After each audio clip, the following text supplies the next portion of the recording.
Hey guys, another awesome month of Fightsticks has come and gone on our Fightsticks.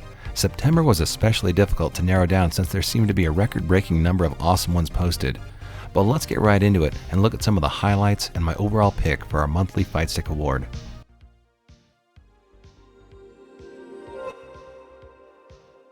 Let's kick things off with this vibrant showcase from Battle Monkey. They have some Kimberly art, and then they utilize Sanwa buttons, a Brook fusion, and that super clean wiring to bring it all home. Great work and clean design. This next one is pretty interesting in that it is designed exclusively for one-handed use.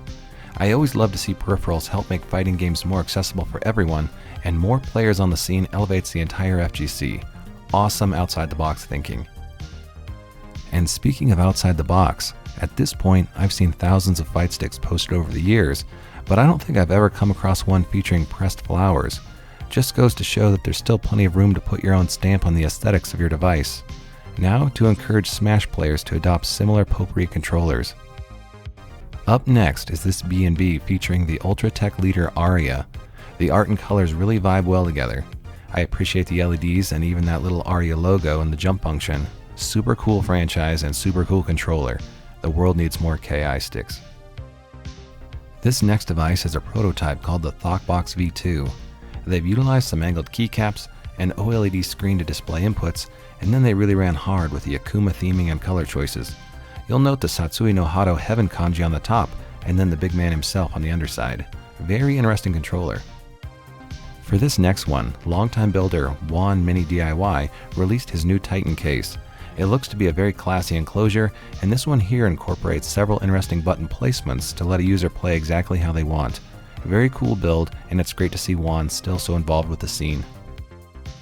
Now, for this build, I really enjoyed user Cigarette's take on a Sonic stick.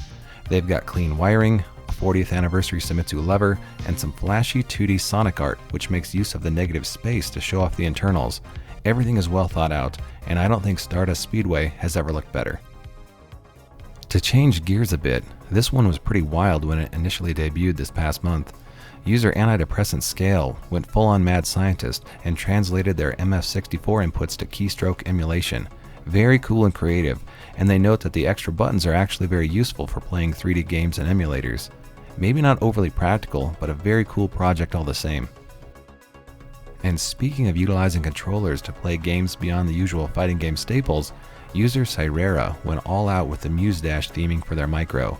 They've got a cute pastel aesthetic going, and it's always interesting to see what other genres players gravitate towards.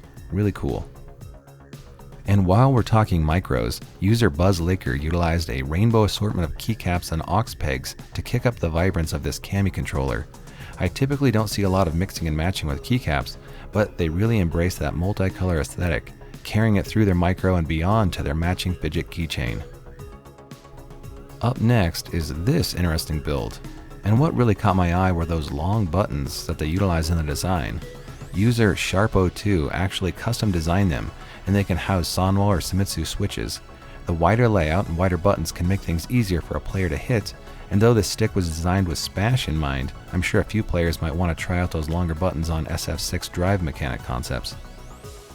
Now, Chainsaw Man themes always go hard, and this one from user Enco is no exception. I really love the layers you can utilize with these Impress art units. In addition to the layers, it's a really great forced perspective use of the character art, pushing his hand even closer to the viewer to really sell that depth even further. Nice work. Up next, we have this smile-inducing Panzer IV. The paired purples and greens look very good together, and the art itself features several versions of the iconic Joker. The whole thing reads really well, and the colors just pop. Good job. Now, Burmonch is back at it with their own stellar work. This cool acrylic case features some fun angles as well as the cast of SF6. Then of course their LEDs and high-end wiring really put a bow on this whole package. Awesome job as always. User Disastrous Use took their case aesthetic that extra mile by wrapping some art along the middle section. Typically, you don't see that on B&B Gen 2 cases because there aren't two layers of plexi to sandwich the art between, but I definitely appreciate their commitment to achieve their desired look. This next stick has a really fun story. This user made this one-piece build for their wife, and they even selected every major moment from the show that she loved from that series. Then, to tie it all together, they used some really cool button inserts and a custom ball top from American Arcades on Etsy. This stick has a lot of heart. Great work. This next one was just too weird not to include, and it came about by user JX modifying their Tony Hawk Ride controller. The PCB is in the top half, and the USB comes out of the hole in the stock control panel. They had to bend the Sanwa pins to clear the available room, but everything was able to fit snugly inside. Grinding rails or grinding ranked, this one has a ton of personality. Very creative build.